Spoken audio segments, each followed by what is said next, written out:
Hello everyone, good afternoon. मैं शरद यादव एक बार फिर से आप सभी का स्वागत करता हूं आपके अपने यूट्यूब चैनल ग्लैंस एकेडमी पर। दोस्तों, इसी कड़ी में हम लोग यूपीएससी 2024 के लिए प्रीलिम्स के साथ साथ मेंस की भी तैयारी कर रहे थे, जिसमें पीटी 365 को मैं कवर कर रहा था और जिसमें मैंने ऑलरेडी इंडियन पॉलिटी कवर कर दी, कॉन्स्टिट्यूशन के साथ इकोनॉमिक्स को भी कवर कर दिया था और साथ में एनवायरमेंट को भी होल्ड कर रखा है। उसको मैं सबसे लास्ट में कवर करूंगा, लेकिन उससे पहले मैंने साइंस एंड टेक्नोलॉजी के 2 लेक्चर कवर कर दिए थे और आज हम उसमें लेक्चर नंबर 3 करेंगे। और इसी के साथ आर्ट एंड कल्चर को भी मैंने शुरू कर दिया है। एक लेक्चर हो चुका है और आज ही एक शाम में दूसरा लेक्चर भी आपको देखने को मिलेगा। और यहाँ पर जो आप पीटी 365 की बात करेंगे तो आप देखोगे कि अप्रैल 2023 से दिसंबर 2023 तक का सारा इसमें करंट अफेयर्स शामिल है। हालांकि मैंने मंथली मैगजीन भी कराई है आपको, मई, जून, जुलाई, अगस्त, सितंबर, अक्टूबर, उसमें का ही सारा ये कंटेंट इसमें शामिल हो रहा है। और जो लोग डिमांड करते हैं सर नवंबर दिसंबर की कब कराएंगे, तो नवंबर दिसंबर का भी इसी में इंक्लूड है, तो आप यहीं से पूरा करिए।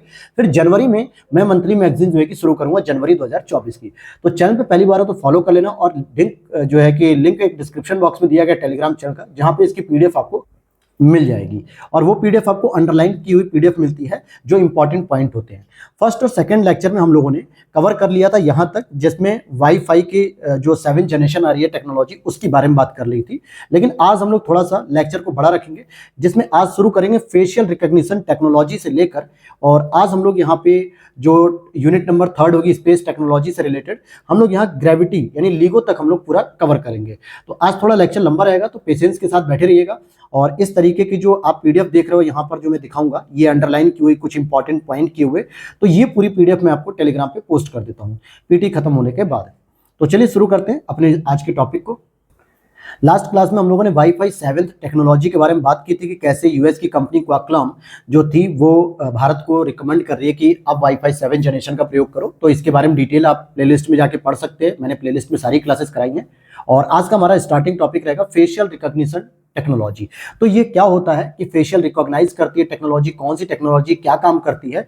तो अगर आप देखोगे कि संचार मंत्रालय और के दूर संचार विभाग, यानी कि जो आपका संचार मंत्रालय के अंतर्गत जो दूर संचार विभाग है, इसने आर्टिफिशियल इंटेलिजेंस पे आधारित एक फेशियल रिकॉग्निशन टूल तैयार किया है। और इसका नाम जो दिया गया है वो अस्त्र के रूप में दिया गया, ASTR। क्या नाम दिया गया? अस्त्र। इसको हिंदी में एग्जामिनर यूपीएससी इस तरीके से भी पूछ सकता है, अस्त्र के नाम से।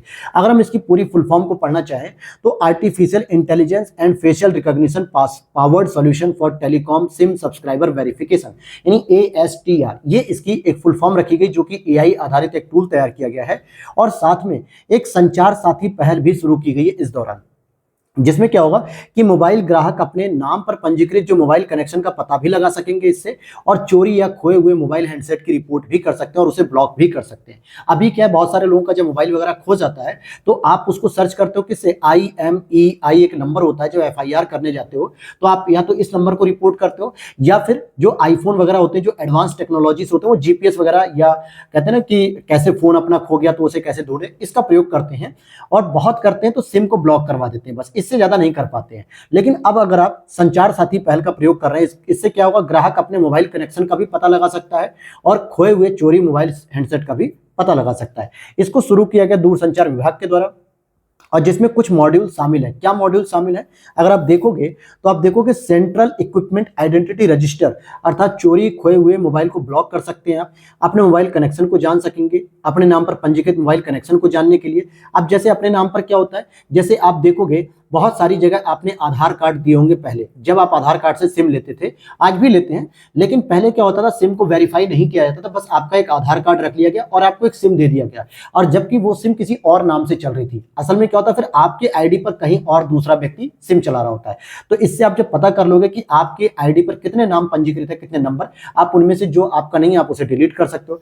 धोखाधड़ी प्रबंधन और उपभोक्ता संरक्षण के लिए टेलीकॉम एनालिटिक्स भी शुरू किया गया, और टेलीकॉम सिम सब्सक्राइबर वेरिफिकेशन के लिए भी एआई और फेशियल रिकॉग्निशन को संचालित किया जा रहा है। यानी अब क्या होगा कि जो भी सिम सब्सक्राइबर, यानी कि जो कंपनी है, जैसे आप एयरटेल का सिम ले रहे हो, वोडाफोन का ले रहे हो, आइडिया का ले रहे हो, बीएसएनएल का ले रहे हो, एयरटेल का ले रहे हो, किसी का भी अगर आप सिम ले रहे हो, तो अब आपका वेरिफिकेशन एआई और फेशियल रिकॉग्निशन के माध्यम से भी किया जाएगा।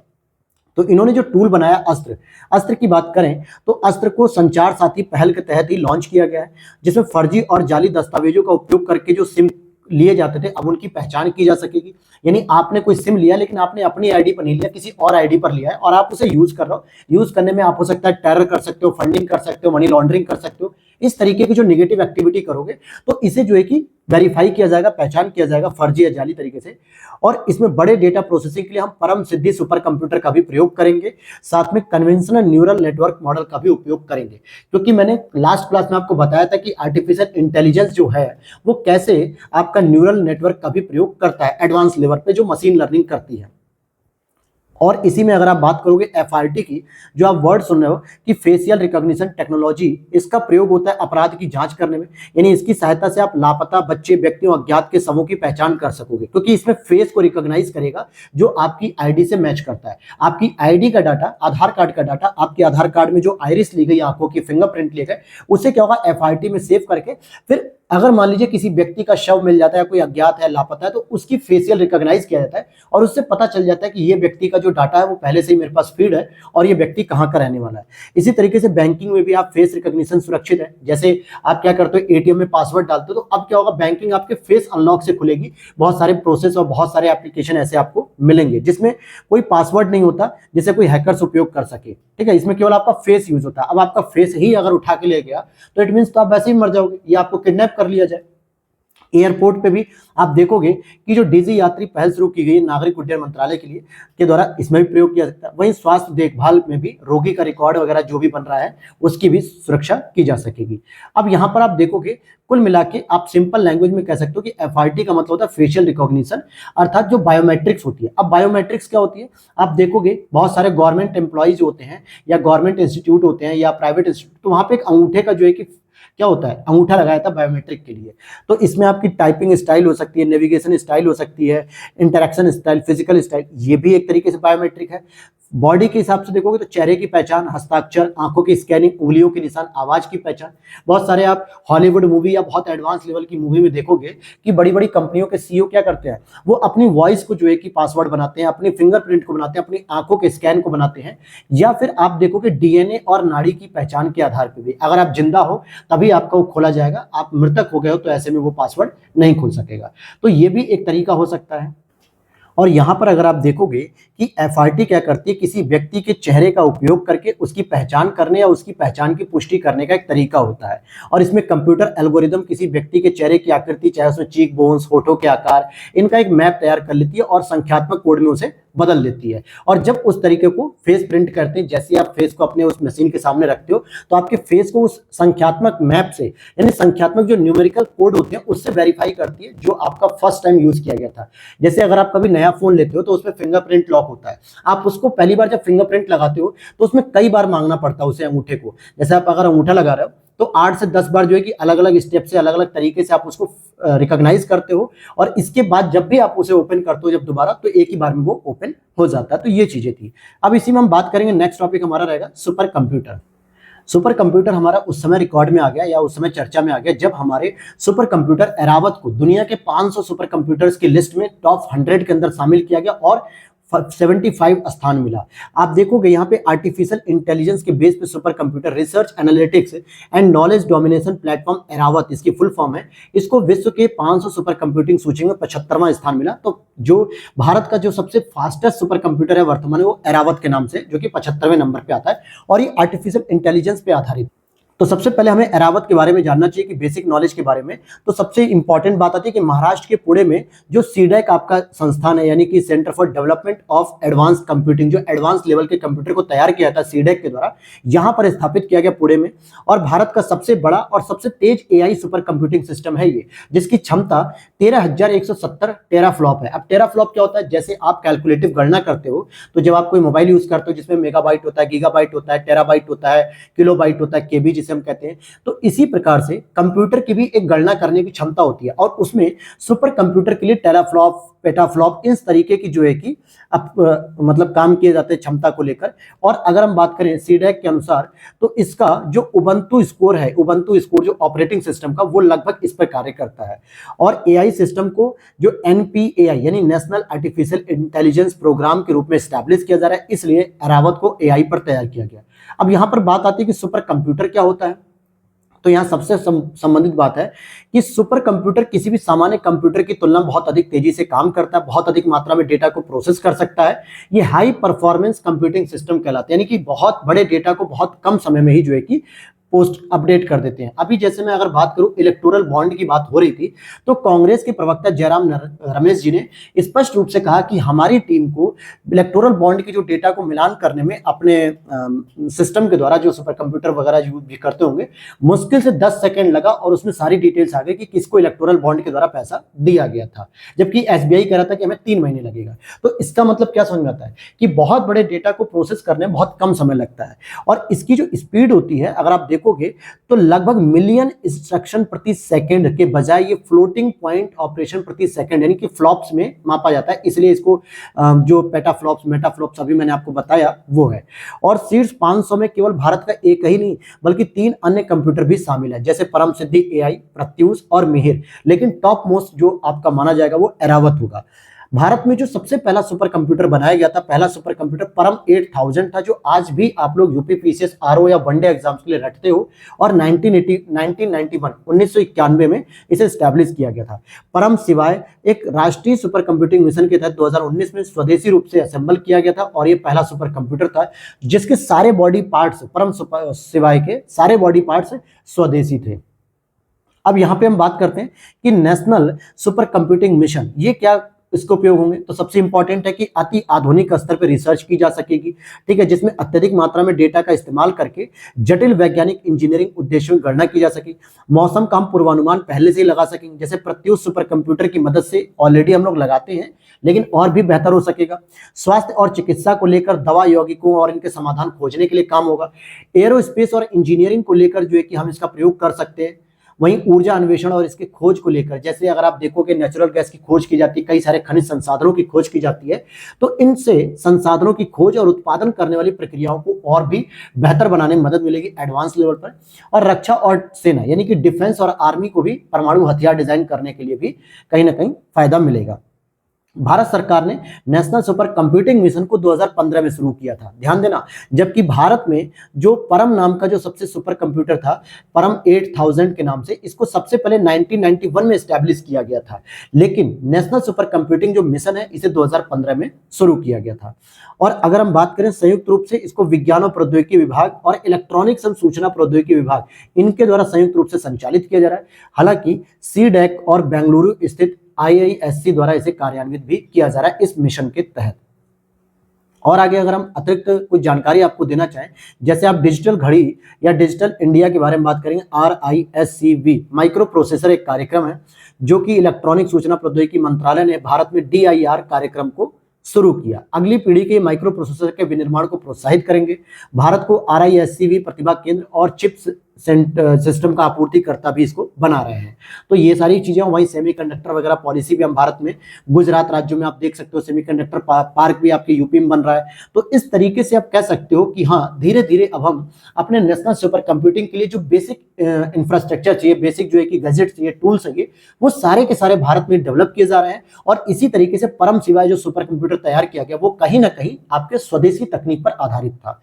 नेक्स्ट आता है हमारा नेट न्यूट्रलिटी। ये मुद्दा अक्सर जो है कि चर्चा में रहता है, कई बार इसके लिए लोग जो है कि कोर्ट भी जा चुके हैं और कई सारे इसके लिए प्रावधान है। नेट न्यूट्रलिटी का मतलब होता है कि प्रत्येक व्यक्ति को आपके इंटरनेट का भी अधिकार होना चाहिए, क्योंकि आजकल मोबाइल हमारी लाइफ का एक बहुत इंपॉर्टेंट पार्ट हो गया है। और मोबाइल में अगर इंटरनेट नहीं है, डाटा नहीं है, मोबाइल में वाईफाई नहीं है, तो आपका मोबाइल डब्बा हो गया, और डिब्बे का कोई जरूरत नहीं पड़ता है। इसीलिए लोग क्या करते हैं, रिचार्ज खत्म होते तुरंत रिचार्ज करते हैं ताकि गूगल पे कुछ विजिट करें, व्हाट्सएप चलाएं, यूट्यूब देखें, सारी इंफॉर्मेशन लेते हैं।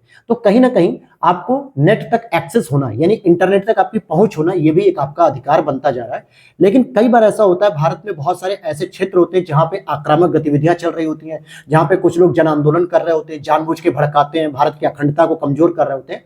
ऐसे क्षेत्रों में भारत सरकार के द्वारा क्या किया जाता है, जो नेट होता है, मतलब इंटरनेट होता है, उसे शट डाउन कर दिया जाता है, यानी वहां पे सारा नेटवर्क एक्सेस ही बंद कर दिया जाता है और लोग वहां पे गूगल वगैरह यूट्यूब कुछ भी नहीं चला पाते हैं।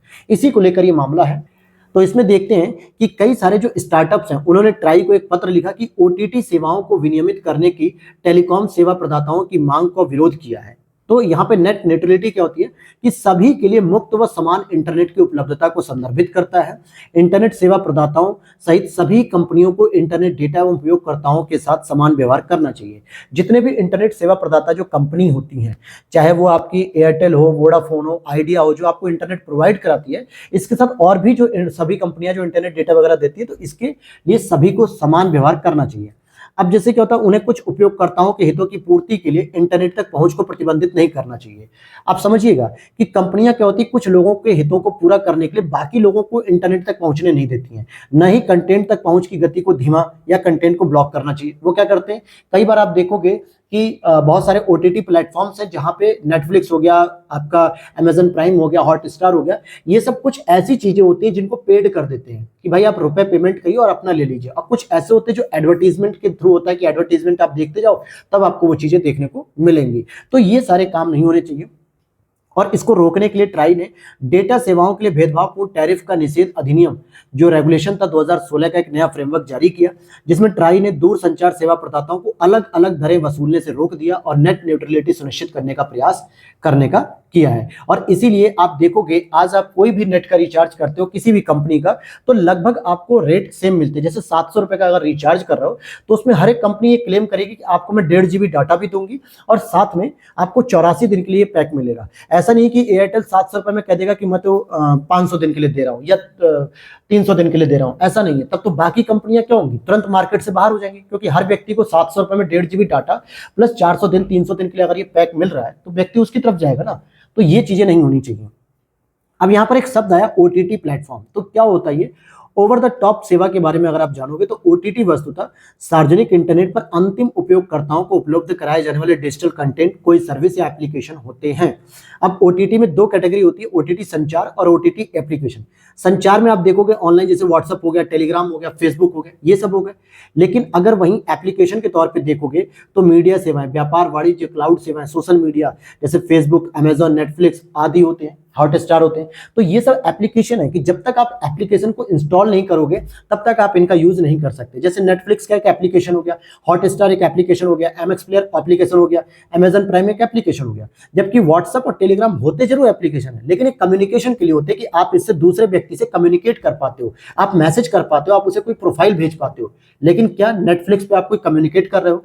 क्या नेटफ्लिक्स पे आप केवल मूवी तो देख रहे हो ना, किसी को मैसेज तो नहीं कर पा रहे, किसी को अपनी जरूरत के हिसाब से पीडीएफ नहीं सेंड कर पा रहे हो। तो ये चीज होती है एप्लीकेशन और संचार में डिफरेंस। तो यहां पे दूर संचार विवाद निपटान और अपीलीय अधिकरण ने माना कि ओटीटी स्ट्रीमिंग प्लेटफॉर्म भारतीय दूरसंचार विनियामक प्राधिकरण ट्राई के क्षेत्र में नहीं है। ठीक है, तो ओटीटी प्लेटफॉर्म्स को केंद्र सरकार से किसी अनुमति या लाइसेंस की आवश्यकता भी नहीं होती है। हालांकि इसको रेगुलेट करने के लिए सूचना प्रौद्योगिकी नियमावली 2021 के तहत कुछ मामलों में ये संचालित भी, शासित भी होते हैं। और इस पे आधारित मैंने जब कल अभी यूपीएससी 2024 के लिए प्रीलिम्स के लिए पहला टेस्ट पेपर कराया विजन आईएएस का, जिसमें इंडियन पॉलिटी की बात हमने की थी, तो वहां पर देखोगे कि ये प्रश्न भी करंट अफेयर्स में था। अब आते हैं 5G इकोसिस्टम। अभी आप बात करोगे कि आप बहुत सारे लोग अभी क्या कर रहे हैं, 4G पे चल रहे हैं, यानी कि ये 4th जनरेशन पे चल रहा है। लेकिन अब धीरे धीरे जो है कि हम लोग 5G पे भी शिफ्ट कर रहे हैं। मैक्सिमम पॉपुलेशन जितने भी लोग मोबाइल यूज कर रहे हैं, स्मार्टफोन यूज कर रहे हैं, अब जितने भी स्मार्टफोन खरीद रहे हैं वो 5G पे खरीद रहे हैं, सिम भी जो खरीद रहे हैं 5G पे। और धीरे धीरे हमारी भारत सरकार 6G यानी कि 6th जनरेशन की ओर मूव करना चाह रही है। तो पहले हमें क्या करना होगा कि पहले हमें 5G के लिए बेहतर इकोसिस्टम तैयार करो। इकोसिस्टम का मतलब यहाँ पर्यावरण की बात नहीं है, बल्कि 5G में जो भी आधारभूत संरचनाएं हैं, जो भी बेसिक इंफ्रास्ट्रक्चर हमें चाहिए इसको मजबूत करने के लिए, इसकी स्पीड को बढ़ाने के लिए, इसको एक्सेस करने के लिए, गांव-गांव तक इसका विस्तार करने के लिए, तो उस इकोसिस्टम को सबसे पहले डेवलप करने की बात की जानी चाहिए। यही मुद्दा है। तो ट्राई ने, ठीक है, telecommunication regulatory authority of India इसकी फुल फॉर्म होती है, इसने 5G इकोसिस्टम के माध्यम से डिजिटल परिवर्तन पे एक परामर्श पत्र जारी किया है कि कैसे 5G इकोसिस्टम के माध्यम से हम डिजिटल चेंजेस ला रहे हैं। तो पहले 5G क्या होता है, 1G 2G 3G 4G के बाद एक अगली पीढ़ी का ये वैश्विक वायरलेस होता है। अब यहाँ पे समझना वायरलेस की बात हो रही है। अगर मैं आपके घरों का याद दिलाऊं, टेलीफोन, बहुत सारे लोगों के घरों में टेलीफोन रहा होगा, तो ये वायर युक्त था, यानी वायरलेस नहीं था, वायर युक्त था, क्योंकि इसमें एक तार होता था जो केबल आती थी, आपके घरों में चारों ओर घूमती थी और मोबाइल फोन में आके कनेक्ट हो जाती थी। अगर उस केबल को कोई काट देता था या फोन के पीछे से निकाल देता था टेलीफोन से, तो बातें अक्सर नहीं हो पाती थी। लेकिन अब जो मोबाइल फोन आ रहे हैं, जो ये 4G 5G 1G 2G आ रहे हैं, ये वायरलेस है, इसमें कोई तार की आवश्यकता नहीं है। आप अपने मोबाइल में क्या तार लेके घूमते हो क्या? नहीं ना, बस फोन किया, बात हो गई, क्योंकि कम्युनिकेशन और सैटेलाइट से जो है कि जुड़ चुके हैं। तो यहां पर आप देखोगे 5G की जो फीचर्स हैं, कैरेक्टरिस्टिक, इसमें आप देखोगे कि उच्चतर मल्टी यानी कि जीबीपीएस की स्पीड भी मिलती है। जैसे हम लोग कहते हैं ना कि एमबीपीएस, कि भाई 40 एमबीपीएस 100 एमबीपीएस की स्पीड आपको मिलेगी एक सेकंड में, 100 एमबीपीएस की यानी कि 100 मेगाबाइट की मिलेगी। इसी तरीके से 5G कहती है कि मैं एक सेकंड में 1 जीबी की स्पीड दे सकता हूं। Ultra low latency, low latency का मतलब क्या होता है, जब एक चीज से दूसरे पेज पे जब आप जाते हो, किसी भी चीज को ओपन करते हो तो बहुत कम समय लगना चाहिए। अधिक विश्वसनीयता होनी चाहिए कनेक्टिविटी को लेकर, व्यापक नेटवर्क क्षमता है इसकी, अधिक उपलब्धता होनी चाहिए और उपयोगकर्ताओं को हमेशा समान उपयोग का अनुभव भी प्राप्त होते रहना चाहिए। अब यहां पर बात होगी कि कुछ प्राइवेट 5G को आप CNPN के रूप में भी जाना जाता है, कैप्टिव नॉन पब्लिक नेटवर्क। अब जब प्राइवेट 5G है तो ये किसी कंपनी के अंतर्गत हो सकता है, किसी एनजीओ के अंतर्गत हो सकता है, जिसे कोई बाहरी व्यक्ति यूज नहीं कर सकता। ये पूरी तरीके से एक कंपनी के स्वयं के उपयोग के लिए ही स्थापित होती है। उपयोगकर्ता का एक निश्चित समूह है। मान लेते हैं टाटा कंपनी में 100 लोग काम करते हैं और जिस भी बिल्डिंग में वो 100 लोग काम कर रहे हैं वहां पर एक प्राइवेट 5G नेटवर्क स्टैब्लिश कर दिया गया है। केवल वही 100 लोग इसे एक्सेस कर सकते हैं, बाकी लोग इसे एक्सेस नहीं कर सकते हैं। और यह एक प्रकार का स्थानीय क्षेत्रक नेटवर्क है, यानी एक पर्टिकुलर जगह पे इस नेटवर्क का यूज होता है। लेकिन इसका बेनिफिट क्या होता है कि बेहतर गति मिलेगी, डेटा की बेहतर सुरक्षा होगी, नियंत्रित लेटेंसी होगी। इन सभी चीजों के अनुरूप इसे डेवलप किया जाता है। अब जैसे प्रधानमंत्री नरेंद्र मोदी जी के द्वारा यह कहा गया, भारत सरकार के द्वारा, कि भाजपा सरकार ने जगह जगह रेलवे स्टेशन पे वाईफाई की सुविधा लगा दी है। अब रेलवे स्टेशन क्या एक पब्लिक प्लेस है जहां पे सभी लोग अपने अपने मोबाइल का वाईफाई कनेक्ट करते हैं रेलवे वायर से और वहां से वाईफाई यूज करते हैं। लेकिन आप देखो कि वहां पे उपयोग करने वालों की संख्या जब अनलिमिटेड हो जाती है, बहुत ज्यादा हो जाती है, तो उसकी स्पीड स्लो हो जाती है। लेकिन आप अगर अपने घर में कोई वाईफाई लगवा रहे हैं, 5G मॉडेम लगवा रहे हैं, तो उस घर में केवल 4-5 जो लोग हैं केवल वही यूज कर रहे हैं और इसकी वजह से उसकी स्पीड बेहतर मिल पा रही है आपको। अब यहाँ पे 5G सेवाएं उपलब्ध कराने के लिए सरकार की क्या पहले तो स्टार्टअप्स हो गया, MSME को 5G बेस्ड सुविधाएं उपलब्ध कराई गई हैं। भारत नेट योजना के तहत ग्रामीण भारत को ऑप्टिकल फाइबर नेटवर्क से जोड़ा जा रहा है और 5G उच्च स्तरीय फोरम भी गठित किया गया है। अब इसी के साथ 6G को भी आप समझ लो, जो 6 जनरेशन है वो 5G की अगली जनरेशन है। सिंपल सी बात है, जिसमें उच्चतर आवृत्ति और बेहतर होगी और इसकी स्पीड 1000 गीगाबाइट तक पहुंच जाएगी एक सेकंड में, और कम लेटेंसी होगी, कम से कम 1 मिली सेकंड से भी कम। यह भी एक हाई परफॉर्मेंस कंप्यूटिंग होगा, एज कंप्यूटिंग प्रौद्योगिकी अभिसरण में एक काम आएगा। हालांकि दूरसंचार विभाग ने भारत के 6G अलायंस को भी लॉन्च किया है, यानी भारत 6G अलायंस, और इसमें सार्वजनिक और निजी क्षेत्र की कंपनियां, शिक्षाविद, अनुसंधान संस्थान और मानव विकास संगठन भी शामिल है। तो ये एक तरीके से सहयोगी मंच के रूप में अभी इसे डेवलप करने पे बात की जा रही है। नेक्स्ट टॉपिक हमारा है फ्री स्पेस ऑप्टिकल कम्युनिकेशन। तो इसको देखते हैं हम लोग, फ्री स्पेस ऑप्टिकल कम्युनिकेशन। असल में होता क्या है कि अल्फाबेट एक कंपनी है जिसने प्रोजेक्ट तारा के तहत वर्तमान में भारत और अफ्रीका में लाइट बीम इंटरनेट तकनीक का उपयोग कर रही है। अब दो बातें आती हैं, एक तो भारत और भारत में के साथ साथ कहाँ, अफ्रीका में, यहां पर लाइट बीम इंटरनेट तकनीक का उपयोग कर रहे हैं। प्रोजेक्ट तारा में फ्री स्पेस ऑप्टिकल कम्युनिकेशन तकनीक का उपयोग किया जा रहा है। असल में क्या होता है कि बहुत सारे जो क्षेत्र होते हैं, गाँव के जो दूर दराज के क्षेत्र होते हैं, अफ्रीका वैसे ही बहुत पिछड़ा हुआ कॉन्टिनेंट है, भारत में बहुत सारे क्षेत्र ऐसे जहां पे अभी भी कनेक्टिविटी नहीं पहुंच पा रही है, नेटवर्क इशू हो रहे हैं, वहां पे फाइबर केबल नहीं बिछाई जा रही है, जिसकी वजह से भारत की बहुत बड़ी जनसंख्या नेट इंटरनेट के कनेक्शन से बहुत पिछड़ी हुई है। वहां पर कनेक्टिविटी देने के लिए अल्फाबेट कंपनी ने प्रोजेक्ट तारा का एक मॉडल शुरू किया। इससे पहले गूगल ने भी जो है कि एक बलून्स वाला कॉन्सेप्ट लाई थी कि हम समताप मंडल में एक बलून्स रख देंगे जहां से नेटवर्क जो है कि प्राप्त होगा रेडिएशन के माध्यम से, और लोग वहां पे दूर दराज के क्षेत्रों में कम्युनिकेट कर पाएंगे, इंटरनेट का प्रयोग कर पाएंगे। तो इसी के संबंध में फ्री स्पेस ऑप्टिकल कम्युनिकेशन तकनीक को शुरू किया जा रहा है। असल में इसको इन शॉर्ट FSOC कहा जाता है। ये आउटडोर ऑप्टिकल वायरलेस कम्युनिकेशन को दर्शाता है। आउटडोर का मतलब क्या होता है, जो घरों के बाहर क्षेत्र में, खुले मैदान में कम दूरी के ऑप्टिकल वायरलेस कम्युनिकेशन को लाइट फिडेलिटी यानी लाइ-फाई भी कहा जाता है, जिसमें लाइट यानी कि प्रकाश की जरूरत होती है। और प्रकाश आपको कहां मिल रहा है, खुले मैदान में। सूर्य से आने वाली जो विजुअल किरणें हैं जिसको आप देख पा रहे हो, दृश्यमान प्रकाश स्पेक्ट्रम का इसमें प्रयोग किया जाएगा।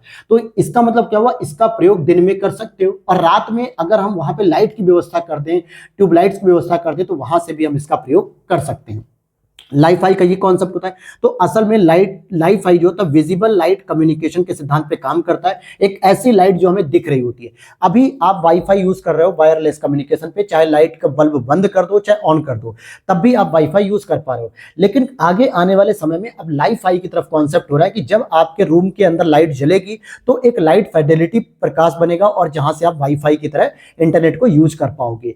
और ये वीएलसी यानी विजिबल लाइट कम्युनिकेशन ब्लूटूथ की तुलना में बड़ी मात्रा में तेजी से डेटा को प्रसारित करेगा और कोई विद्युत चुंबकीय व्यवधान पैदा नहीं होने देता है। यहाँ पर लाइट मतलब लाइन ऑफ साइट तकनीक होती है इसी को, और ये फुल डुप्लेक्स यानी कि द्विदिशात्मक बाई डायरेक्शनल कनेक्टिविटी द्वारा होती है, जबकि इसकी स्पीड लगभग 10 जीबी पर सेकंड के आसपास तक होती है।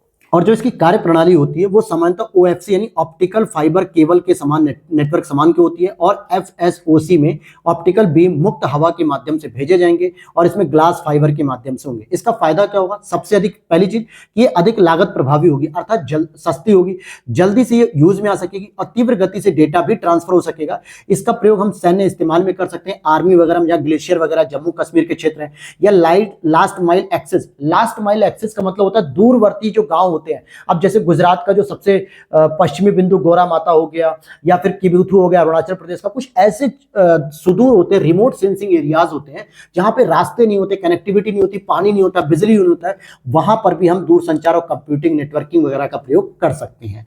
लेकिन इसके लिए कुछ चुनौतियां भी हैं। चुनौतियां क्या है कि कोहरा और धुंध जैसी स्थितियों में सिग्नल नहीं आ सकते अच्छे। अब जाड़े में इसमें प्रॉब्लम होगी, जब कोहरा ही होगा तो वहां पे विजुअल तो होगा नहीं, सूर्य की किरणें दिखेंगी नहीं, विजुअलाइज नहीं होगा, तो ऐसे में ये प्रॉब्लम्स आएगी। या फिर पक्षियां वगैरह अगर उड़ते रहेंगे तो सिग्नल की विश्वसनीयता कम हो जाएगी, रुकावट पैदा होगी। इसके लिए बेहतर दर्पण, विशेष रूप से अवतल नियंत्रण की आवश्यकता होगी जो अभी नहीं है, और इसमें गति का पता लगाने की क्षमता की भी आवश्यकता होगी कि कितनी स्पीड का हमें मिल रहा है स्पीड। अच्छा, अल्फाबेट ने एक प्रोजेक्ट लून के माध्यम से भी इंटरनेट उपलब्ध कराने का प्रयास किया था, जिसमें समताप मंडलीय गुब्बारों का उपयोग किया था और इसमें हीलियम गैस का प्रयोग किया था, क्योंकि हीलियम गैस क्या होती है? हल्की होती है, जो खुले आकाश में ऊपर चली जाती है, और समताप मंडल में जाके जब उस गैस का मानक पूरा कम हो जाता है तो बड़े बड़े गुब्बारे, बहुत बड़े बड़े गुब्बारे जो है कि उसका प्रयोग किया जाएगा, जिसके माध्यम से कनेक्टिविटी आपको प्रदान की जाएगी। तो ये लाइट फिडेलिटी पर आधारित होता है। अब यहां पर एक नेक्स्ट टॉपिक है ऑर्गेनिक, जो ऑर्गेनिक लाइट एमिटिंग डायोड है, लेकिन इसका जो कि मुझे खास इंपॉर्टेंस लगा नहीं, इसलिए मैंने इस टॉपिक को स्किप कर दिया है। अब यहाँ पे अन्य महत्वपूर्ण जो सुर्खियां हैं उस पे हम बात करेंगे, जैसे अदर नेटवर्क इंपॉर्टेंट न्यूज होती है। तो इसमें जैसे मेटावर्स चर्चा में है, तो असल में 3D सक्षम वर्चुअली रियली स्पेस होता है, रियलिटी स्पेस, जो कि वास्तविक दुनिया के विकल्प या उसकी प्रतिकृति के रूप में डिजिटल अनुभव प्रदान कराता है। इसे हम कहते हैं 3D प्रिंटिंग। अब जैसे क्या होता है, वास्तविक रूप में जैसे आप मंदिर वगैरह को देखते हो, इसी तरीके से अभी तेलंगाना में एक मंदिर का निर्माण किया गया जो 3D प्रिंटिंग का था। आपको रियली लगेगा कि एकदम जिरोक्स कॉपी है, लेकिन असल वो 3D होता है और अनुभव हमें कराता है कि डिजिटल रूप में है, लेकिन वास्तविक दुनिया की तरह, वास्तविक मंदिर की तरह लगता है। यानी वास्तविक जीवन जैसा अनुभव जहां पे ऑनलाइन मॉडल में प्रदान हो जाता है, उसी को हम कहते हैं। अभी आप जैसे देखोगे आईफोन ने 4.5 लाख का एक चश्मा निकाला है, जो बड़ा सा, जो लोग आंखों पे लगा के विजुलाइज करते हैं कि हम एक ऐसे डिज्नी पार्क में है, ऐसे गेमिंग जोन में है जो हमारे आसपास घूम रहा है। असल वो डिजिटल होता है, वो असल में होता तो नहीं है। और इसके लिए चार लेयर पाई जाती है। एक इंफ्रास्ट्रक्चर लेयर मजबूत की जाएगी, वर्चुअलाइजेशन इंजन लेयर, और इंटरफेस और एक्सेस लेयर, और user experience and user use cases layer. ये 4 प्रकार की लेयर इसमें प्रयोग की जाती है। अब भार ओएस की बात करेंगे तो ओएस का मतलब होता है ऑपरेटिंग सिस्टम और भार का मतलब होता है भारत। तो आईआईटी मद्रास ने मेक इन इंडिया या made in India mobile operating system को लॉन्च किया है। अभी आप लोग बहुत सारे ऑपरेटिंग सिस्टम यूज करते हो अपने मोबाइल में, जैसे ऑक्सीजन के नाम से ऑपरेटिंग सिस्टम देखोगे, एंड्रॉइड में जो आते हैं बहुत सारे, ऑक्सीजन हो गया, स्नैपड्रैगन हो गया, अलग अलग होते हैं। और लैपटॉप कंप्यूटर में आप विंडोज ऑपरेटिंग सिस्टम का प्रयोग करते हो। उसी तरीके से भारत एक ऑपरेटिंग सिस्टम आईआईटी मद्रास ने डेवलप किया, और यह पूरी तरीके से विज्ञान प्रौद्योगिकी विभाग, department of science and technology द्वारा वित्त पोषित परियोजना थी। और इसमें नो डिफॉल्ट एप्स की सुविधा मिलेगी, यानी कि आप अपने हिसाब से आप इसे यूज कर सकते हो। अर्थात उपयोगकर्ताओं को उन एप्स का उपयोग करने के लिए मजबूर नहीं किया जाएगा जिससे वो परिचित नहीं है या उन पर भरोसा नहीं करते हैं। बहुत सारे आप मोबाइल जब आप देखोगे नया खरीद के लाते हो, तो उसमें कुछ एप्लीकेशन ऐसे होते हैं जो इनबिल्ट होते हैं पहले से ही, आप उसे चाहकर भी अनइंस्टॉल नहीं कर सकते हो। जैसे नेटफ्लिक्स अब आने लगा है, अमेजन प्राइम आने लगा है, हॉटस्टार आने लगा है, बहुत सारे गेमिंग के आने लगे हैं, बहुत सारे ऐसे एप्लीकेशन है जो वन प्लस, रियलमी, सैमसंग, इन मोबाइलों में पहले से ही एप्लीकेशन आ रहे हैं। आप चाहते हो कि इन एप्लीकेशन को हटा दें, तो आप अनइंस्टॉल नहीं कर पाते, लेकिन आप आप उसे फोर्स स्टॉप करके एक ऑप्शन दिया होता है। क्या दिया होता है? फोर्स स्टॉप, यानी आप उसे रोक दो, लेकिन आप अनइंस्टॉल नहीं कर सकते। अर्थात वो आपका रैम तो यूज कर रहा है, लेकिन जो बाहर ओएस होगा, भारत ऑपरेटिंग सिस्टम, उसमें कुछ ऐसे एप्लीकेशंस होंगे जो आप नहीं यूज करना चाहते हो, तो आप उसे डायरेक्टली अनइंस्टॉल कर सकते हो, उसे हटा सकते हो। और इसमें native over the air update भी प्रदान किया जाएगा और प्राइवेट ऐप स्टोर सर्विसेज की ओर से विश्वसनीय ऐप तक पहुंच भी प्रदान हो सकेगी। तो भार ओएस कुछ और नहीं है बल्कि भारत के द्वारा डेवलप किया गया आईआईटी मद्रास के द्वारा ऑपरेटिंग सिस्टम है। अब यहाँ पे हम सिम कार्ड की बात करें। सिम कार्ड की अगर मैं बात करूं तो आप देखोगे कि सिम कार्ड क्या होता है? एक माइक्रो चिप होता है जो आप अपने मोबाइल में सिम कार्ड लगाते हो, प्लेटिनम मतलब कि जो आपको देखने को मिलता है गोल्ड के कलर का।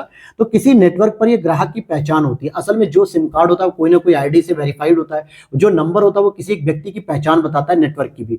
तो मोबाइल फोन को global system for mobile communication मानकों का पालन करना होता है, जिसके लिए नेटवर्क से जुड़ना अनिवार्य होता है। और यहाँ पे स्वयं का आईडी नंबर भी मिल जाता है। Internet mobile subscriber identity IMSI से संबंधित सूचना और ग्राहक की लोकेशन वगैरह भी सारी चीजें यहाँ पे मिल जाती हैं। लेकिन अब एक सिम कार्ड का नवीनतम संस्करण आ रहा है, ई सिम, यानी इलेक्ट्रॉनिक सिम जिसे हम कहते हैं, जो सामान्यतः आईफोन में यूज होता है। क्योंकि आईफोन में कोई फिजिकली तरीके से कोई सिम आपको नहीं लगानी पड़ती, लेकिन ऑनलाइन मेथड से आप उसे इंस्टॉल कर सकते हो, जिसे हम डिजिटल सिम कहते हैं या ई सिम भी उसे कहा जाता है। ई सिम एक एम्बेडेड सिम है जो आम सिम चिप की समान एक हार्डवेयर है, लेकिन घड़ी या स्मार्टफोन के मदरबोर्ड में स्थायी रूप से ही जुड़ा रहता है। ये अलग से कुछ आपको लगाना नहीं पड़ता है। और ई सिम भी टेलीकॉम ऑपरेटरों के लिए एक विशिष्ट पहचानकर्ताओं के रूप में काम करता है। साथ में ये मदरबोर्ड से जुड़ा रहता है, इसलिए इसको रीप्रोग्राम भी किया जा सकता है। और इसे 2012 में सबसे पहले शुरू किया गया था और सिम प्रोफाइल को स्टोर करने की क्षमता भी इसमें होती है। नेक्स्ट हम देखेंगे माया ऑपरेटिंग सिस्टम। ये डिफेंस के द्वारा शुरू किया गया। अच्छा, वीडियो अच्छी लग रही हो तो लाइक कर देना दोस्तों, और चैनल पे पहली बार हो तो फॉलो कर लेना, क्योंकि इसी प्रकार से मैं सारे PT 365 को कवर कर रहा हूँ, जिसमें पॉलिटी कवर किया, इकोनॉमिक्स कवर किया, साइंस का 3rd लेक्चर चल रहा है, और शाम में आपको आर्ट एंड कल्चर का भी एक लेक्चर देखने को मिलेगा, जिसमें आर्ट एंड कल्चर भी मैं जल्दी से जल्दी कंप्लीट करा दूंगा। फिर उसके बाद हमारा IR का सेगमेंट आएगा, उसे कवर करेंगे, और एनवायरमेंट को भी हम कवर करेंगे। यहाँ पर देखोगे रक्षा संबंधी और साथ ही महत्वपूर्ण अवसंरचनाओं पर भी बढ़ते साइबर और मालवेयर हमलों के बीच रक्षा मंत्रालय एंड डिफेंस मिनिस्ट्री ने कंप्यूटर सिस्टम में जो विंडोज ऑपरेटिंग सिस्टम थे उसकी जगह अपना एक माया ऑपरेटिंग सिस्टम इंस्टॉल करने का निर्णय लिया है। क्योंकि विंडोज जो ऑपरेटिंग सिस्टम माइक्रोसॉफ्ट कंपनी के द्वारा डेवलप किया गया है, जबकि माया ऑपरेटिंग सिस्टम भारतीय द्वारा तैयार किया गया, यानी ये एक तरीके से आप कह सकते हो कि स्वदेशी भी है। और ये OS एक मतलब ओपन सोर्स प्लेटफॉर्म उबंटू पर आधारित है। स्वामित्व आधारित सॉफ्टवेयर के विपरीत ओपन सोर्स कोड हर किसी को एडिट करने, मॉडिफाई करने और रीयूज करने की स्वतंत्रता भी मिलती है। लेकिन माया ऑपरेटिंग सिस्टम में क्या होता है? चक्रव्यूह नामक एक and point detection protection system भी इंस्टॉल किया जा रहा है। तो ये डिफेंस को अपने मजबूत करने के लिए इसका प्रयोग किया जा रहा है। अब हम चलते हैं अपने नेक्स्ट यूनिट पर, जो हमारा स्पेस टेक्नोलॉजी है। किससे रिलेटेड है? स्पेस टेक्नोलॉजी से। तो सबसे पहले हम लोग सबसे इंपॉर्टेंट टॉपिक चंद्रयान 3 के बारे में पढ़ेंगे, और चंद्रयान 3 से आपके RO एग्जाम जो कि 11 फरवरी 2024 को हुआ था, उसमें भी एक प्रश्न सीधा पूछा गया था। तो पॉइंट है कि श्रीहरिकोटा के सतीश धवन अंतरिक्ष केंद्र से इसको सफलतापूर्वक प्रक्षेपित किया गया था, और इसके प्रक्षेपण के लिए GSLV MK3 द्वारा इसको प्रक्षेपित किया गया था, जो कि एक भूतुल्यकालिक उपग्रह प्रक्षेपण यान है, जिसमें 3 पेलोड्स का प्रयोग किया गया था। एक था लैंडर मॉड्यूल, एक था प्रोपल्सन मॉड्यूल, और एक था रोवर। इसका उद्देश्य क्या था इसे लॉन्च करने का? तो सबसे इंपॉर्टेंट जो इसका उद्देश्य था कि हमें सुरक्षित और सॉफ्ट लैंडिंग का प्रदर्शन करना था। अभी तक दुनिया के 3 ही महत्वपूर्ण देश थे जिन्होंने सॉफ्ट लैंडिंग की थी चंद्रयान मतलब चंद्रमा पे किसी भी अंतरिक्ष यान की। भारत का भी यही उद्देश्य था कि हम दुनिया में ऐसे टॉप 5 देशों में शामिल हो जाएं कि हम भी एक सॉफ्ट लैंडिंग कर पा रहे हैं और सुरक्षित, क्योंकि चंद्रयान 2 कुछ ही दूरी से पहले ही क्रैश कर गया था। तो भारत ने फिर सोचा कि हम एक बार दोबारा प्रयास करें, और यह प्रयास सफल भी रहा, और रोवर के संचालन की क्षमता का प्रदर्शन भी करना था। तो यहां पर आप देखोगे 3 अलग अलग जो है, यानी एक तो लैंडर था, एक रोवर था, और एक प्रोडोदन मॉड्यूल था, प्रोपल्सन मॉड्यूल। तो लैंडर जो है कि 3 पेलोड लेकर गया था, रोवर 2 पेलोड लेकर गया था, और प्रोपल्सन मॉड्यूल 1 पेलोड लेकर गया था। इन पेलोड के कुछ अलग अलग काम थे। अगर लैंडर की बात करूं तो इसके द्वारा एक रंभा LP लैंग्यूम्बर प्रोब लेके गया था, जो कि चंद्रमा पे प्लाज्मा के घनत्व और समय के साथ इसमें परिवर्तन को मापेगा कि भाई इसमें परिवर्तन हो सकता है कि नहीं। वहीं अगर हम बात करें चंद्रा सरफेस थर्मोफिजिकल एक्सपेरिमेंट, जिसको हम कह सकते हैं CHASTE, इसका उद्देश्य था कि ध्रुवीय क्षेत्र के निकट चंद्रमा की सतह के तापीय गुण क्या है, जो ध्रुवीय क्षेत्र होता है चंद्रमा का। तीसरा था लीजा, यानी इंस्ट्रूमेंट फॉर लूजर मतलब लूनर सिस्मिक एक्टिविटी, जिसमें ये देखना था सिस्मिक मतलब भूकंप, अर्थात भूकंपीय स्थिति को मापेगा और चंद्रमा के क्रस्ट मेंटल संरचना का चित्रण भी करेगा कि यहाँ पे भूकंप आया है कि नहीं। तो लैंडर ये 3 पेलोड ले गया था और इसके मुख्य मुख्य काम ये थे। रोवर 2 पेलोड लेके गया था, जिसमें अगर हम उन दोनों पेलोड की बात करें, APXS यानी अल्फा पार्टिकल एक्सरे स्पेक्ट्रोमीटर, इसको देखना था कि जहां पर भी लैंडिंग करेगा, जो हमारा रोवर जहां पर लैंडिंग करके बाहर निकलेगा, वहां के आसपास की मृदा और चट्टान की तात्विक संरचना कैसी है, उसमें कौन कौन से तत्व यानी मिनरल्स मिल सकते हैं कि नहीं। और नेक्स्ट एक रोवर ले गया था LIBS, laser induced breakdown spectrometer, यहां पे भी रासायनिक संरचना और खनिज संरचना का पता लगेगा। और जो प्रपल्सन मॉड्यूल था, ये शेप नाम से एक पेलोड ले गया था, जो कि प्रायोगिक पेलोड था, और यह निकट अवरक्त यानी कि जो इंफ्रारेड तरंगे हैं उनका जो है कि अध्ययन करेगा।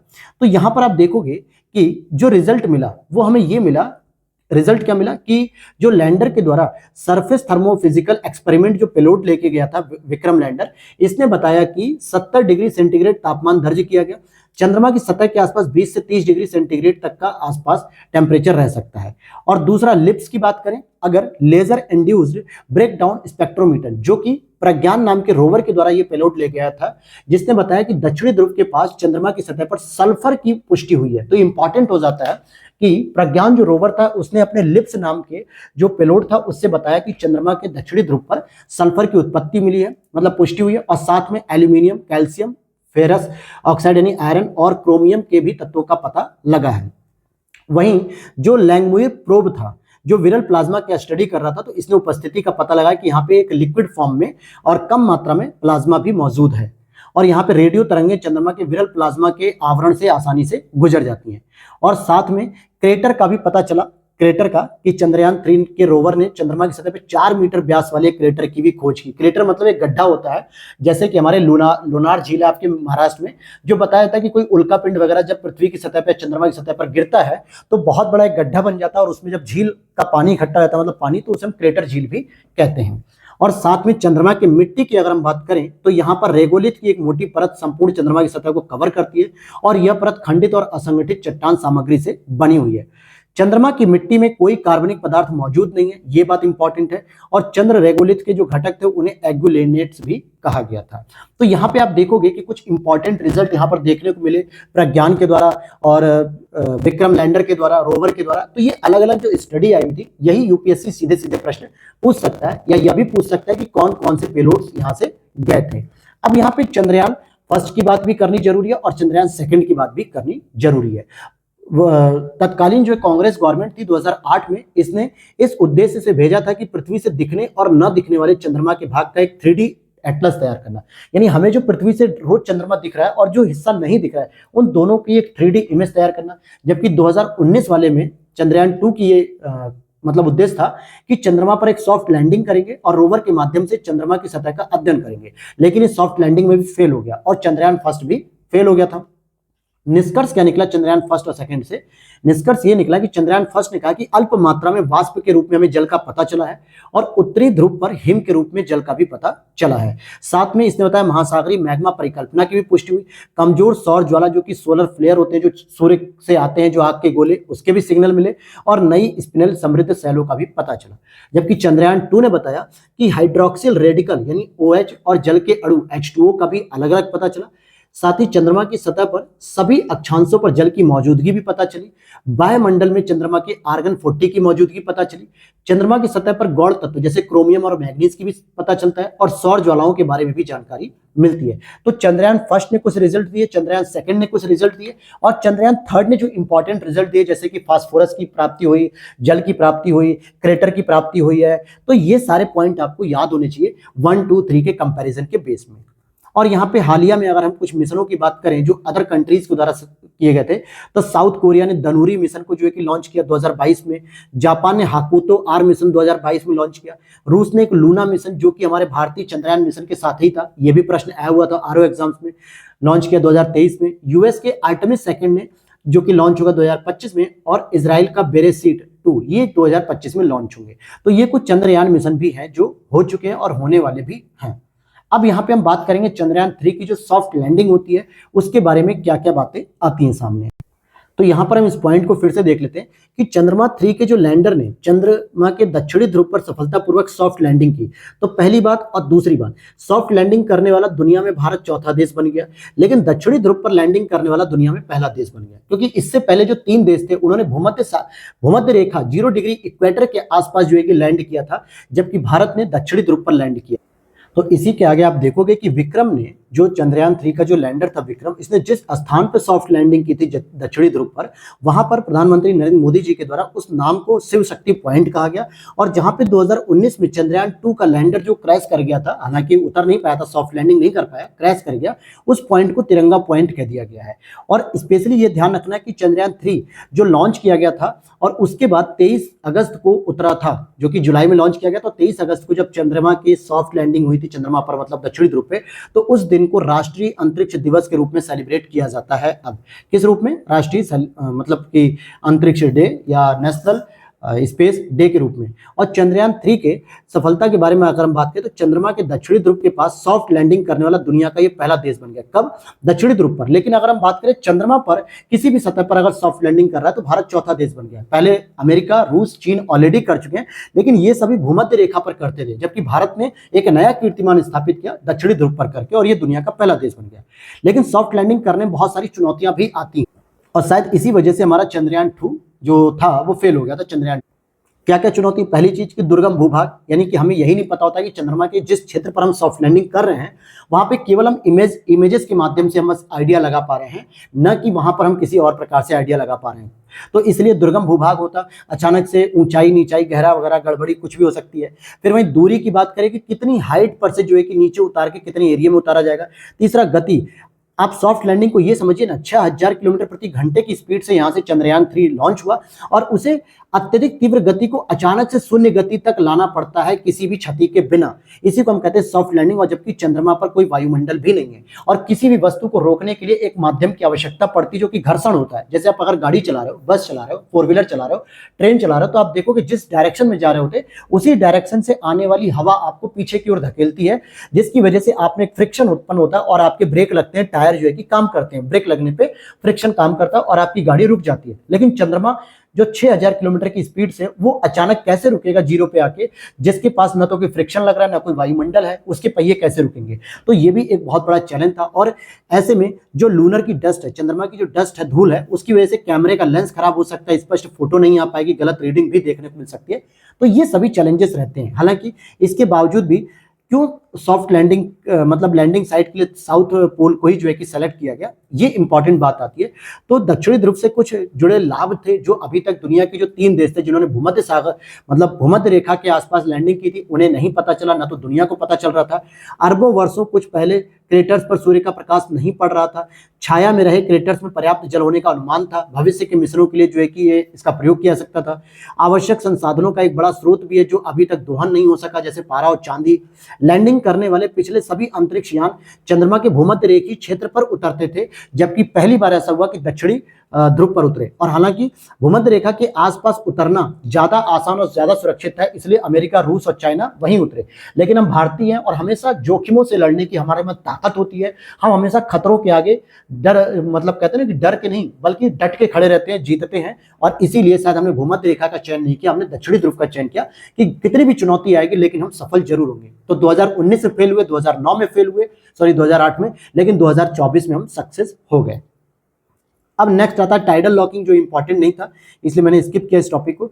आदित्य L1 की बात करेंगे। आदित्य L1, आदित्य किसका पर्यायवाची होता है भाई? सूर्य का। अर्थात सूर्य के अध्ययन करने के लिए जिस मिशन को लॉन्च किया गया उसका नाम दिया गया आदित्य L1। अब यहाँ पे L1 का मतलब क्या होता है? ये एक लैग्रेंजियन पॉइंट माना जाता है या लैग्रेंजियन पॉइंट कह सकते हो, जो कि पूरे ब्रह्मांड में आप देखोगे, सॉरी सौरमंडल में, हमारे सौरमंडल में L1, L2, L3, L4, L5 यानी कि 5 लैग्रेंजियन बिंदु हैं। लेकिन उसमें भी भारत सरकार के द्वारा या इसरो के द्वारा लैग्रेंजियन पॉइंट नंबर 1 को सेलेक्ट किया गया। ये एक ऐसा क्षेत्र होता है जहां पर आप देखोगे सूर्य और पृथ्वी, या दूसरी भाषा में कहें कि जो भी लैग्रेंजियन पॉइंट होते हैं, ये एक ऐसा क्षेत्र होता है जहां पे दो बड़े ग्रहों के बीच का जो गुरुत्वाकर्षण बल होता है वो जीरो हो जाता है, और जिसकी वजह से यहाँ पर किसी भी अंतरिक्ष मिशन को जब हम यहाँ पे लॉन्च करते हैं तो न तो उस पर सूर्य का गुरुत्वाकर्षण बल काम करता है जिससे वो सूर्य पे जाके गिरे, और ना ही उस पर अर्थ या किसी और ग्रह का गुरुत्वाकर्षण बल काम करता है जिससे वो उस ग्रह पर भी नहीं गिरता, बल्कि इसी लैग्रेंजियन पॉइंट पर रुका रहता है वहां पे स्थायी रूप से। इसीलिए L1 का प्रयोग किया गया है। बात करते हैं कि इसरो ने सूर्य का अध्ययन करने के लिए पहले अंतरिक्ष आधारित वेधशाला श्रेणी के सौर मिशन, सोलर मिशन, जो कि आदित्य L1 को लैग्रेंजियन पॉइंट L1 पर सफलतापूर्वक स्थापित किया है, जिसके लिए हमने PSLV था, पोलर सैटेलाइट लॉन्च व्हीकल, जो कि पोलर सैटेलाइट से रिलेटेड है, C57 का प्रयोग किया।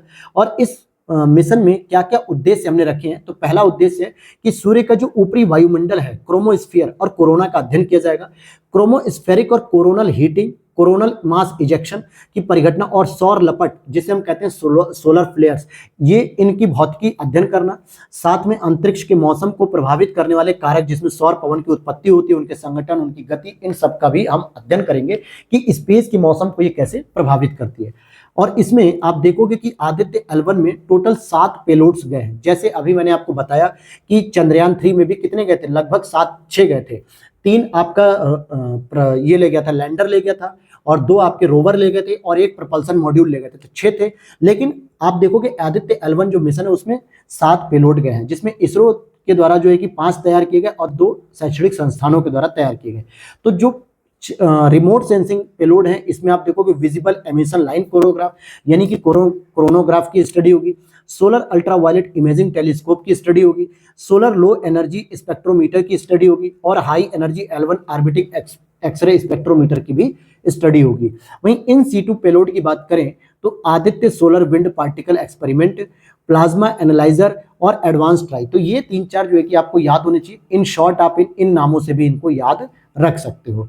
अब यहाँ पर जो लैग्रेंजियन बिंदु था वो मैंने आपको पहले ही बता दिया कि यह एक ऐसे 2 पिंडों के गुरुत्वाकर्षण वाली प्रणाली में ऐसे स्थान होते हैं अंतरिक्ष में जहां पे इन पिंड या उपग्रहों पर एक नियत बिंदु पर बना रहता है, जिसमें लैग्रेंजियन पॉइंट अंतरिक्ष में वह स्थान होता है जहां पे गुरुत्वाकर्षण बल एक दूसरे को निष्प्रभावी कर देते हैं, दोनों ग्रहों के या दोनों उपग्रहों के, और जिससे क्या होता है, जो अंतरिक्ष यान होते हैं, उपग्रह होते हैं, वो अपनी स्थिति में बने रहते हैं। 5 लैग्रेंजियन पॉइंट होते हैं, L1, L2, L3, L4, L5, जिसमें आप देखोगे कि 3 आपके स्थिर हैं, अस्थिर मतलब L1, L2, L3, और L4, L5 स्थिर होते हैं। इसका महत्व क्या रहेगा, पहला कि सूर्य और पृथ्वी जैसे 2 पिंडों वाली प्रणालियों के लिए अंतरिक्ष इन पॉइंट्स पर स्थापित उपग्रह अपने नियत स्थान पर बने रहते हैं, और जिससे ईंधन की खपत भी कम हो जाती है। सोलर एंड हेलियोस्फेरिक ऑब्जर्वेटरी सैटेलाइट, जिसको सोहो कहा जाएगा, ये मिशन को L1 पॉइंट पर स्थापित किया गया। तो सोहो मिशन को L1 पॉइंट पर स्थापित किया गया। यह नासा और यूरोपियन स्पेस एजेंसी का एक संयुक्त मिशन है। जैसे हमने क्या किया है, हमने आदित्य L1 जो है कि लॉन्च किया, उसी तरीके से नासा और यूरोपीय स्पेस एजेंसी जो है ESA, जिसको हम लोग कहते हैं, इन दोनों का एक संयुक्त मिशन है सोहो, इन्होंने भी L1 पॉइंट पर ही स्टैब्लिश किया। जबकि नासा ने एक और जो है कि जेम्स वेब टेलीस्कोप को भी मतलब कि स्टैब्लिश किया, वो L2 पे किया। तो L1 पे ऑलरेडी सोहो भी है और आदित्य L1 भी है, और L2 पे क्या, जेम्स वेब स्पेस टेलीस्कोप भी है। और भी कुछ अन्य जो है कि आपके सौर मिशन है, जैसे आप देखोगे नासा का पार्कर सोलर प्रोब है, यूरोपीय अंतरिक्ष एजेंसी का सोलर एंड हेलियोस्फेरिक वेधशाला है, चीन का कुआफू 1 सोलर प्रोब है। तो ये सभी सूर्य की स्टडी से संबंधित है, जिसमें भारत के द्वारा भी आदित्य L1 लॉन्च किया गया। अब यहाँ पर आपको लेयर ऑफ सन देखने को मिलेंगी, जिसमें अलग अलग लेयर्स होती हैं, जिसमें क्रोमोस्फेयर होता है, कोरोना होता है, कोरोनल हेड होता है। तो इन सभी के बारे में हम थोड़ा जानकारी कलेक्ट करेंगे। जैसे अगर आप देखोगे कि फोटोस्फीयर की बात करें तो सूर्य की सबसे बाहरी परत होती है जिसे हम सीधे देख पाते हैं, इसे हम फोटोस्फीयर कहते हैं, जो हम लोग देखते हैं, जो चमकते हुए सूर्य को। और इसका जो तापमान होता है नीचे के भाग का 65,000 केल्विन और ऊपरी भाग का 4,000 केल्विन के बीच होता है। फिर दूसरी होती है क्रोमोस्फीयर, जो कि सूर्य में क्रोमोस्फीयर वह परत होती है जो फोटोस्फीयर से लगभग 400 किलोमीटर ऊपर शुरू होकर 2100 किलोमीटर तक जाती है, और इसका भी तापमान 4000 से 8000 के आसपास होता है। फिर एक ट्रांजिशन क्षेत्र होता है, ट्रांजिशन मतलब संक्रमण क्षेत्र होता है, जो क्रोमोस्फीयर और कोरोना के बीच का एक बहुत ही संकीर्ण पट्टी होती है, लगभग 100 किलोमीटर के आसपास की।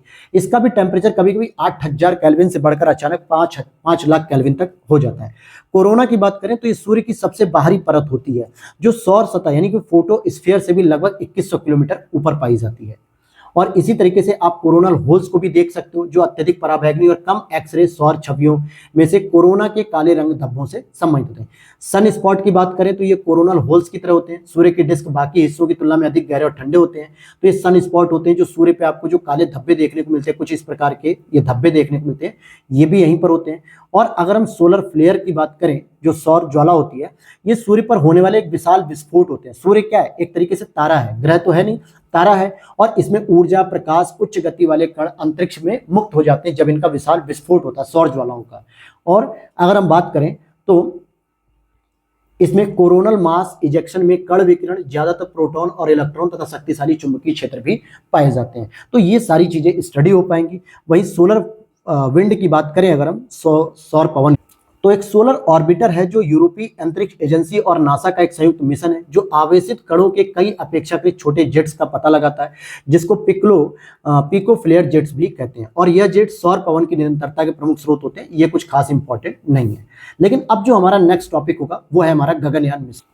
और ये बहुत इंपॉर्टेंट टॉपिक है, क्योंकि गगनयान मिशन के लिए अंतरिक्ष यात्रियों के नामों की घोषणा की जा चुकी है। यानी कि ऐसा पहली बार होगा कि भारत अंतरिक्ष यात्रियों के साथ किसी भी पहला अंतरिक्ष मिशन को संपन्न करेगा। अभी तक हमने जितने भी अंतरिक्ष मिशन किए हो, चाहे वो मंगल ऑर्बिटर हो, मतलब मॉम आपने देखा होगा 2014-15 में लॉन्च किया गया था, 2013-14 में सॉरी, जिसमें मंगल ग्रह के लिए स्टडी की गई थी, शुक्र के लिए भी हमने करने की कोशिश की है, सूर्य के लिए भी कर दी, चंद्रमा के लिए भी कर दी। तो हम अलग अलग ग्रहों की जो स्टडी करने के लिए जो मिशन भेजते हैं, उसमें हम किसी न किसी प्रकार के रोवर या प्रज्ञान को भेजते हैं, हम उसमें किसी व्यक्ति को नहीं भेजते हैं। लेकिन ऐसा पहली बार होगा गगनयान मिशन के नाम से, जिसमें हम अंतरिक्ष यात्रियों को पहली बार भेजेंगे। और गगनयान का पहला फ्लाइट टेस्ट आपका व्हीकल अबॉर्ट मिशन 1 यानी कि TVD-1 सफलतापूर्वक लॉन्च किया जा चुका है। इसमें कोई भी व्यक्ति शामिल नहीं था। TVD-1 एकल चरण वाला और तरल ईंधन से चलने वाला एक रॉकेट था। ठीक है। अब गगनयान मिशन के बारे में अगर आप बात करोगे तो इस परियोजना का उद्देश्य है कि मानव युक्त अंतरिक्ष उड़ान क्षमता का प्रदर्शन करना। यानी भारत मानव युक्त अंतरिक्ष उड़ान भी कर सकता है, जिसमें हम कुछ अंतरिक्ष यात्रियों को भारत से बाहर भेजेंगे, अंतरिक्ष में भेजेंगे किसी भी ग्रह पर या किसी भी जगह पे, और उन्हें 1 दिन 2 दिन 10 दिन 15 दिन के बाद वापस बुला लेंगे। और ये जो अवधि होगी, तो इस तरीके का हम एक नया जो है कि कीर्तिमान स्थापित करने की श्रेणी में आगे बढ़ रहे हैं। और गगनयान में जिन भी मानव को अंतरिक्ष यान के रूप में भेजा जाएगा अंतरिक्ष में, वो केवल 3 दिन की अवधि के लिए भेजे जाएंगे। और 3 सदस्यों के चालक दल को केवल 400 किलोमीटर की ऊंचाई पर ही भेजा जाएगा, बहुत ज्यादा दूर नहीं। इसका मतलब क्या हुआ कि जो गगनयान है वो किसी दूसरे ग्रह की अध्ययन नहीं करने जा रहा है, ना ही तो चंद्रमा जा रहा है, ना ही सूर्य, मंगल, किसी पे भी नहीं जाएगा। वो केवल भारत से ऊपर, अर्थात की जो पृथ्वी है हमारी, उस पृथ्वी के क्षोभ मंडल से ऊपर उठेगा, क्षोभ मंडल से समताप मंडल को क्रॉस करेगा जहां पे जहाज वगैरह उड़ते हैं, समताप मंडल से मध्य मंडल, फिर आयन मंडल, फिर बहिर्मंडल में जाके लगभग 400 किलोमीटर की जो हाइट होगी, वहां पर जाके ये 3 सदस्य जो है 3 दिन के लिए वहां पे अंतरिक्ष का अध्ययन करेंगे। और यही भारत का पहला अंतरिक्ष मिशन होगा जो मानव युक्त होगा। और इसके लिए LVM-3 यानी आप देखोगे LVM-3 जिसको हम GSLV Mk3 के नाम से जानते हैं, तो LVM-3 का प्रयोग होगा, जो कि ठोस चरण, तरल चरण और क्रायोजेनिक चरण वाला इंजन है। क्योंकि जो GSLV है दोस्तों, इसमें 3 इंजन होते हैं। यानी एक होता है कि ठोस ईंधन पे होता है, दूसरा लिक्विड ईंधन पे होता है, और तीसरा आपका क्रायोजेनिक ईंधन पे होता है। हालांकि ये सारी चीजें मैं आपको साइंस एंड टेक्नोलॉजी का जो मेंस ओरिएंटेड सेगमेंट शुरू करूंगा, अभी इंडियन ज्योग्राफी वर्ल्ड ज्योग्राफी चल रही है और एक इंडियन इकोनॉमी चल रही है। कल उस पे साथ कोई क्लास नहीं आ पाई थी, आज जरूर उस पे क्लास आएगी। तो इसमें जब साइंस एंड टेक्नोलॉजी को मैं शुरू करूंगा मेंस ओरिएंटेड, तो वहां पर ये सारी चीजें आप समझ पाओगे कि GSLV कैसे होता है और PSLV क्या होते हैं। इन सभी लॉन्च व्हीकल को हम समझ पाएंगे। टॉपिक पर आते हैं कि गगनयान राष्ट्रीय सलाहकार परिषद बनाई गई है इसके लिए, और स्वदेशी रूप से environmental control and life support system भी विकसित करेगा गगनयान मिशन के लिए। और अभी तक केवल संयुक्त राज्य अमेरिका, रूस और चीन ने ही बाह्य अंतरिक्ष में मानव मिशन भेजने में सफल हुए, बाकी अभी तक कोई सफल नहीं हुआ है। अगर भारत का ये गगनयान मिशन सफल हो जाता तो भारत चौथा देश बन जाएगा ऐसा। गगनयान कार्यक्रम कहां तक पहुंचा, क्या उसका अपडेट है, क्या उसकी स्टेटस है, अगर हम उस पर बात करें तो उसका अपडेट ये है वर्तमान में कि सभी प्रणालियों और उप प्रणालियों का डिजाइन पूरा हो चुका है, जितना भी हमें भेजना है। मानव रेटेड L110G विकास इंजन का भी सफलतापूर्वक परीक्षण हो चुका है। विकास जो है विक्रम अंबालाल साराभाई के नाम से इसको बनाया गया, जो कि तरल ईंधन और रॉकेट इंजन की श्रेणी का है। सर्विस मॉड्यूल प्रपल्सन सिस्टम का भी सफलतापूर्वक परीक्षण हो चुका है। इसरो एक रोबोट व्योममित्र के साथ परीक्षण उड़ान भी आयोजित करेगा, जिससे कि हम रोबोट का भी एक स्टेटस ले लें कि रोबोट जब जाता है तो कैसी स्थिति इसमें देखने को मिलेगी। अब यहाँ पर एक क्रायोजेनिक इंजन की बात मैं आपको बताना चाहूंगा, जिसको CE-20 भी कहा जाता है। तो गगनयान मिशन में इस्तेमाल होगा CE-20 क्रायोजेनिक इंजन का सफलतापूर्वक परीक्षण किया गया है। क्रायोजेनिक जो तापमान होता है -150 से लेकर -273 डिग्री सेल्सियस पर ईंधन का प्रयोग करेगा, जिसमें ठोस और तरल प्रणोदक इंजनों की तुलना में अधिक शक्तिशाली माना जाता है। तरल के रूप में यहाँ पे ऑक्सीजन का प्रयोग होगा और तरल हाइड्रोजन का भी प्रयोग किया जाएगा प्रणोदक में, और गैस जनरेटर चक्र का उपयोग करने वाला पहला क्रायोजेनिक इंजन भी होगा। और आगे हम देखते हैं कि इसरो ने सेमी क्रायोजेनिक इंजन का भी परीक्षण किया है। तरल हाइड्रोजन के बजाय परिष्कृत केरोसिन का उपयोग किया जाता है इसमें सेमी क्रायोजेनिक इंजन में। तो एक नजर में अगर आप देखोगे तो इस कार्यक्रम से आपको ऐसा लग रहा है कि गगनयान के लिए जितने भी सारे स्टेप्स फॉलो होने थे, सारे जो प्रोटोकॉल थे उसको फॉलो करने थे, सारे जो है कि मिशन को टेस्ट करना था, वो सारी चीज लगभग हो चुकी है। तो होपफुली उम्मीद है कि 2024 के अंत होने से पहले पहले, लास्ट होने से पहले पहले शायद गगनयान मिशन को लॉन्च किया जा सकता है। तो यही सब जानकारी आपको मैंने डिस्कस की है, और अब इसी के साथ आज की इस क्लास को स्टॉप करेंगे और कल हम लोग पढ़ेंगे navigation with the Indian constellation, जो कि आपका एक नाविक के नाम से होगा, जो इस समय हम लोग जीपीएस, जिसे हम लोग कहते हैं कि मैप, गूगल मैप या गूगल लोकेशन की हम बात करते हैं, इस पर निर्भरता कम करके हम भारतीय लोकेशन मैप का यूज करेंगे कुछ ही समय में, जब हम इसको शुरू कर देंगे नाविक का यूज होना।